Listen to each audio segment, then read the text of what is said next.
প্রত্যেক দিনের মতন সকালবেলা ঘুম থেকে উঠে এসে যখন বাইরে দাঁড়ালাম, দেখলাম আজকে ওয়েদারটা বেশ মেঘলা হয়ে রয়েছে। আর কাল তো প্রায় সারাদিনই আমাদের এখানে অঝোরে বৃষ্টি হয়েছে। আচ্ছা, তোমাদের ওখানেও কি কাল সারাদিন বৃষ্টি হয়েছে? তবে আজকেও না ওয়েদারটা একটু মেঘলা, জানি না হয়তো আজকেও সারাদিন বৃষ্টি হলেও হতে পারে। আর এই গাছটাতে না দেখলাম আজকে একটা ছোট্ট মতন কুঁড়ি এসেছে, তবে রোদ উঠলে হয়তো এই ফুলটা ফুটবে। কালকে না অনেক জামা কাপড় কাচা হয়েছিল, বিছানার চাদরও কেচে দিয়েছিলাম, তারপরেই বৃষ্টি এসেছিলো, তাই জামা কাপড়গুলো এখানে সমস্ত মেলে দিয়েছিলাম। কিছু জামা কাপড় শুকিয়ে গেছে, চাদরটাও শুকিয়ে গেছে, পরে গুছিয়ে নেব, তারাও আগে বিছানাটা গুছিয়ে নিই। ও কাজে বেরোবে, তাড়াহুড়ো করছে, তাই ভাবলাম বিছানাটা আগে তুলে নিই, তারপরে বাকি যা কাজ আছে সেগুলো সমস্ত কিছুই করে নেব। তারপরে বিছানার যে চাদরটা কাচা হয়েছিল সেটা তুলে নিয়ে এসে এখন সুন্দর করে সমস্ত কিছু ভাঁজ করে রাখছি। আর আমি না চাদর কাচলে সেই চাদরটাকে চেষ্টা করি পরের দিনই কেচে ফেলার, নাহলে রেখে দিলেই জমে যায়, তাই ভাবলাম একেবারে কেচে দিই। কেচে এখন যেখানে আমাদের সমস্ত চাদর রাখা হয় সেই আলমারিতেই ভরে দিচ্ছি। আর এখানেই আমাদের সমস্ত চাদর থাকে, যার যখন দরকার পড়ে সেখান থেকেই বার করে নেয়।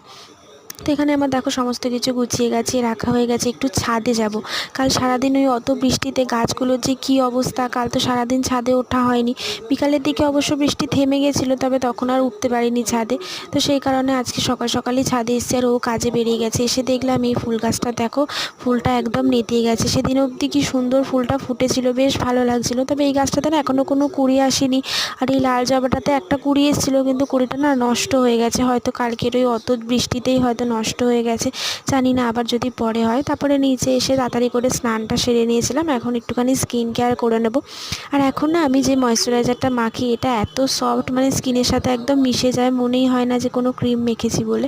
তারপরে ঠাকুর ঘরে গিয়ে কালকে যে সমস্ত বাসি ফুলগুলো ছিল সেগুলো সব তুলে নিলাম। আমি যদিও এক একদিন সন্ধ্যেবেলায় তুলে রাখি, তবে কাল আর সন্ধ্যেবেলা হয়নি, আজকে ওই জন্য সকালে এসে আগে তুলে নিলাম। তারপরে সুন্দর করে নতুন ফুল দিয়ে ঠাকুরকে সাজিয়ে পুজোটা দিয়ে নিয়েছি। আর আজকে ছিল মঙ্গলবার, সে কারণে পুজো দেওয়ার পরে আমি হনুমান চালিসাটাও পাঠ করে নিয়েছি। এটা আমি শুধু মঙ্গলবার না, প্রত্যেক দিনই পাঠ করি, তবে মঙ্গলবার দিন দুই বেলাই চেষ্টা করি হনুমান চালিসাটা পড়ার। তারপরে ব্রেকফাস্ট করে নিয়েছিলাম, আর আজ ব্রেকফাস্টে খেয়েছিলাম রুটি, আর তার সাথে এখানে দুধ, ওই দুধটাকে ভিজিয়ে একসাথে খেয়ে নিয়েছিলাম। আর এরকমভাবে খেতে না আমার বেশ ভালো লাগে। তারপরে এখানে দেখো দুপুরবেলার জন্য মোটামুটি রান্নাবান্না সব হয়ে গেছে। দুপুরবেলা রান্না হয়েছিল এখানে ডিমের ঝোল, আর এখানে করা হয়েছিল পাতলা করে মাছের ঝোল, আলু আর ধনেপাতা দিয়ে, বেশি কিছু মশলা দেওয়া হয়নি। এরকম পাতলা ঝোল খেতে না আমার বেশ ভালোই লাগে। আর কিছু আম বার করে রাখা হয়েছিল, আসলে এই আমগুলো দেখছিলাম একটু নরম হয়ে গেছে, এখন যদি না কেটে ফেলে এগুলো না পরে আর খাওয়া যাবে না।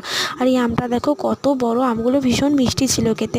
তারপরে ও বিকালে বাড়ি আসার পর দুজনে ব্যালকানিতে বসে একটুখানি গল্প করছিলাম আর চা খাচ্ছিলাম। তো যাই হোক, আজকের ভিডিওটা আমার এই পর্যন্তই। তোমাদের কেমন লাগলো জানিও, চ্যানেলটাকে সাবস্ক্রাইব করো, আর ভিডিওটাতে একটা লাইক ও কমেন্ট